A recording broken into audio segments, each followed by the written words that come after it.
They said, if we call it a medicine, we're going to have to test it. And that takes 5 years to do double-blind placebo testing. So let's call it something else. We'll call it a biologic, and we'll exempt biologics from safety testing.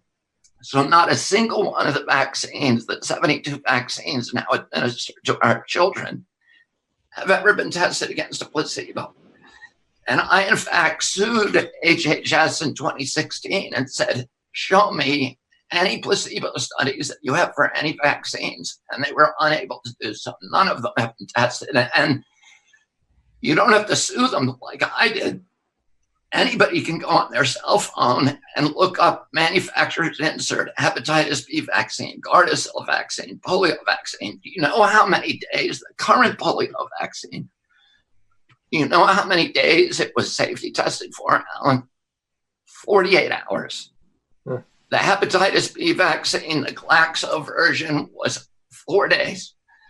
The Merck version, 5 days. That means that if the baby they gave that to had a seizure on day 6, it never happened. If the baby died on day 6, it never happened. If the baby got food allergies that were diagnosed 2 years later, it never happened.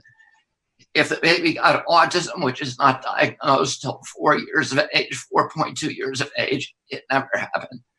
Autoimmune diseases, you cannot see those if you have these short-term studies, and you can't see any risk if you don't test against a placebo.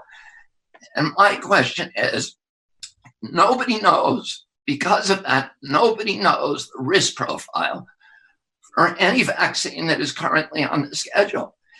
And that means nobody can say with any scientific certainty that that vaccine is averting more injuries and deaths than it's causing. And my question is, how in the heck can we be mandating to children that they take a medical product for which we do not know the risks? And to me, that is criminal.